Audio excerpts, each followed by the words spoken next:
Prince Garrett and the Thanksgiving Box by Jannie Pilgrim.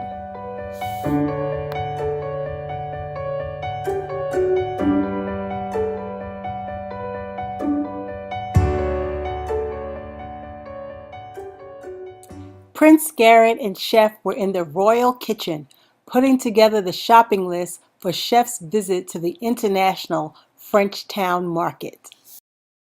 Turkey, cranberries, shallots, sweet potato, wild turkey, French bread, and freshly churned butter. Mmm, said Prince Garrett as he recited the shopping list.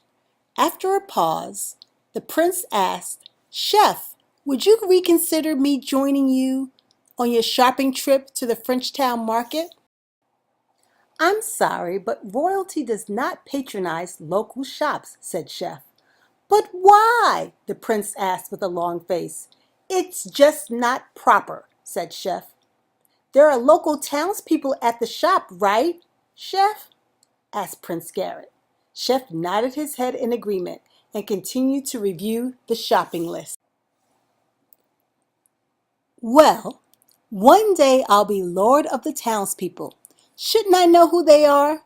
Shouldn't I be among the people? If one day I am to be king, then people should feel that I walk among them, and I should not be set apart from them. Isn't that correct?" asked Prince Garrett. Chef scratched his head and said, "This is quite unprecedented." "Unprecedented?" asked Prince Garrett. "Yes, it's never been done before," said Chef. "There's always the first time for everything," said the prince. Okay, just this one time, we'll make an exception. We'll have to take the royal soldiers in case the crowds get overly active," said Chef. "Okay, but can they wear regular clothing so that no one knows that they're guards?" asked Prince Garrett. "That settles it. You may come with me to the royal market, but the guards shall accompany us, and they will be wearing their uniforms."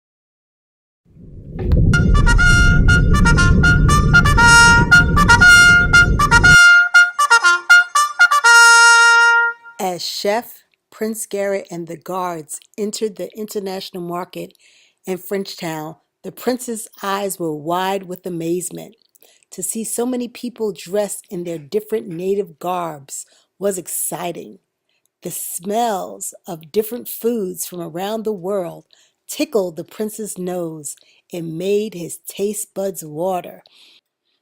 Mmm, something sure smells good," the prince shouted.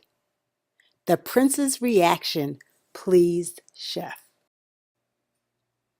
In addition to food, there were all sorts of fare hanging in the store windows. There was one store in particular that caught his attention. As he looked closer, he saw two familiar faces. It was Grace and Miguel. Excited to see them, Prince Garrett jumped out of the royal cart and ran to where his friends were. "Prince Garrett!" Grace shouted. Before they knew it, all eyes were on them. Calmly, Chef began walking towards the children. By the time he reached them, all heads were bowed, and a chorus of salutations greeted the young prince. Prince Garrett smiled and stood upright, just as he was taught. He smiled at the townspeople and said in his most royal voice, "Good afternoon." Then he greeted a few boys and girls that were about his age. He, Grace, Miguel, and Chef entered the shop to put some distance between them and the crowds that gathered. Once inside, the shopkeeper pulled the shades so the children could have some privacy. Immediately, Grace, Miguel, and Prince Garrett embraced and squealed with excitement. "What are you doing here?" asked Grace. "I begged Chef to allow me to come with him," replied Prince. Just then, Miguel walked up to Prince Garrett, looked around, and gave him their secret handshake. They both giggled at the silliness of it all. After they stopped laughing, they looked around and saw many strange gadgets and objects. Grace looked above their heads and read the sign out loud. Marco's Magic Emporium.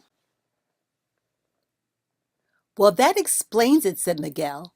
They continued to look around the dimly lit store.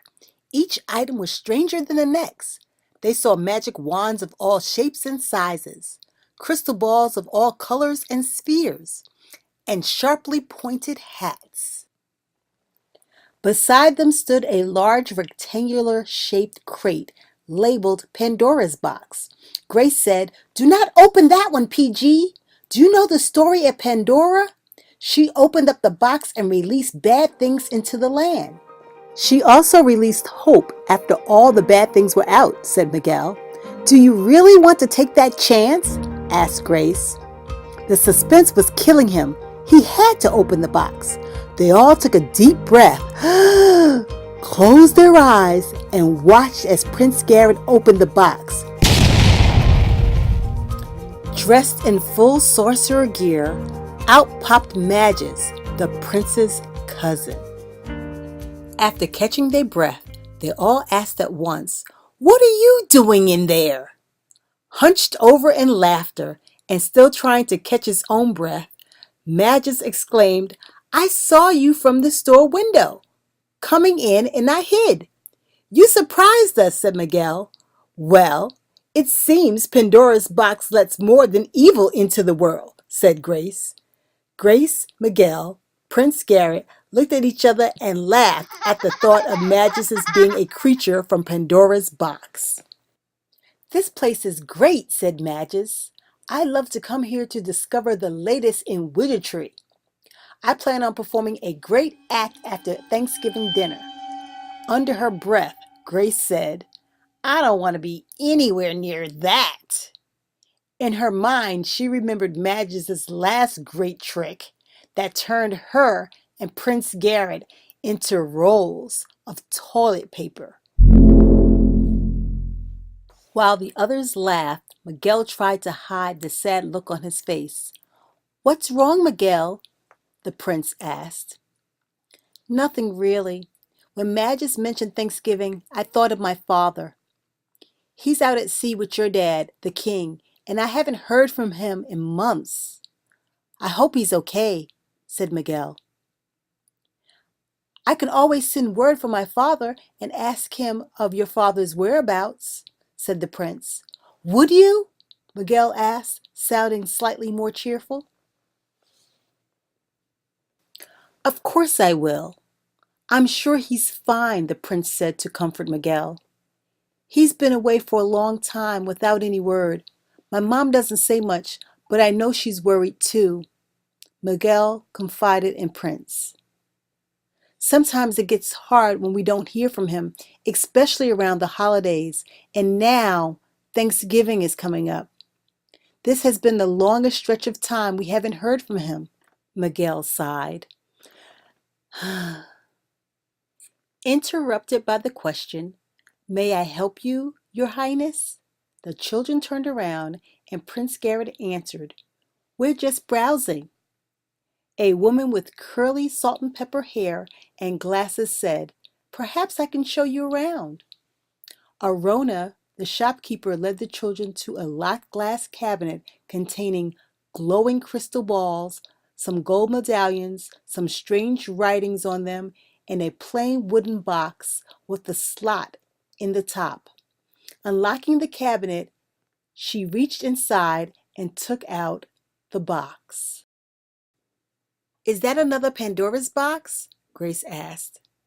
The shopkeeper shook her head and said no. Just as the shopkeeper was about to continue, Chef returned to the room with a book he had purchased. The children returned back to the box that had the word Thanksgiving on top. "What is it?" the children asked. "It's a hollow box of Thanksgiving," answered Arona, the shopkeeper. "How does it work?" asked Miguel. "The box is filled with things that you are thankful for. First, you are thankful, then you receive," said the shopkeeper. Write down what you're thankful for on a small piece of paper and put it into the slot, said Arona. How can being thankful for what I have not received get me the things that I want to receive? Asked Miguel. Ah, that's a good question, said Chef, nodding knowingly. You see, the key is to give thanks for all things. The power of gratefulness is to be grateful in advance of receiving it. Your gratitude will influence your attitude and provide a path to your heart's true desires. Is this some sort of trick? Asked Miguel. Is it magic? Asked Magus. It's no trick and it's not magic, said Chef. For where your thanksgivings are, your heart will be also. The shopkeeper added, writing the thank you note is part of the process. What really matters is what's in your heart. There's not much to the box, Grace said, holding it in her hands for a closer look. How much is it? Asked Miguel. 10 silver coins, replied Grace, looking at the price tag on the bottom of the box. That's a lot of money. Can I try it out first? Asked Miguel, knowing the price was out of his reach. Certainly, said Arona. Here's a pen and paper. Remember, don't tell anyone what you desire or tell them what you're writing. Miguel wrote on a note and placed it in the open slot of the box. Is there any more I should do to make this work? Asked Miguel. No, just maintain your gratitude. That's all, said the shopkeeper. How long do I have to wait? Asked Miguel. As long as it takes, Arona answered. Instantly, Miguel began to lose his faith in gaining his heart's desires. As long as it takes sounds like a lifetime of waiting.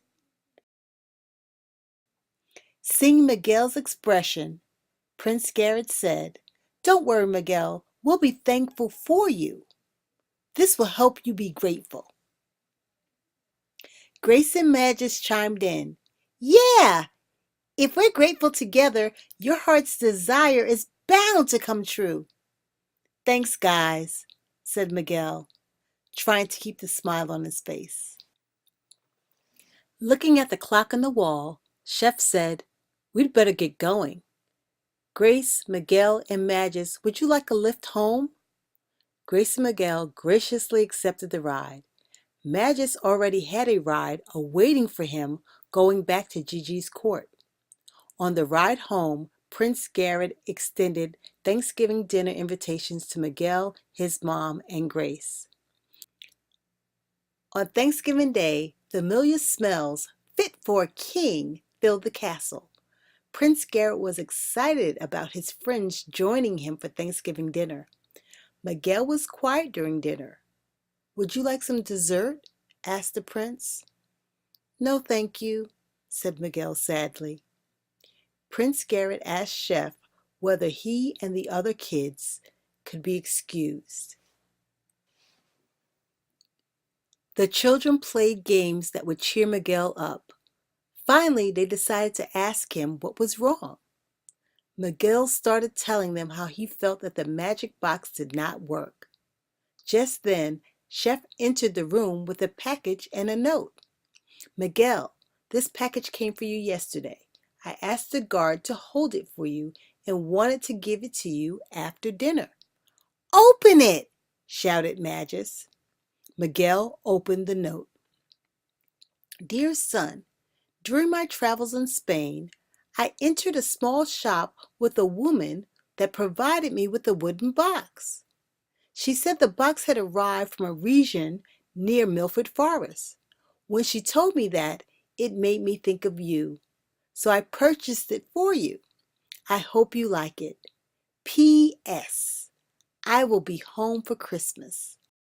Miguel quickly opened the package with the present his dad described and saw it was distinctly similar to the box in Frenchtown near Milford Forest. Madge said, "That's impossible." "It is possible," said Miguel. "See, I didn't believe the thankful box would work, so I stopped being thankful. My note said I wanted a letter from my dad letting me know that he was okay and wanted to know when he was coming home." "How could it have worked?" asked Miguel. Chef explained, "That day in the shop, we all said we would be thankful for you, Miguel." With tears in his eyes, Miguel replied, "But I wasn't thankful." Grace said, "I was thankful that your dad would send word to you and your mom." Madge said, "I was thankful that you would get a letter from your dad." Prince Garrett said, "I was thankful that we would soon know when you could see your dad." And Chef said, "I was thankful that your heart would be put to rest about your dad." Miguel, although you weren't thankful, others were, and we continue to be thankful together so that you may have your heart's desire. Sometimes others have to continue believing even when you don't. Now that's something to be thankful for. The children, Chef, and Miguel all had dessert and were thankful together. The end.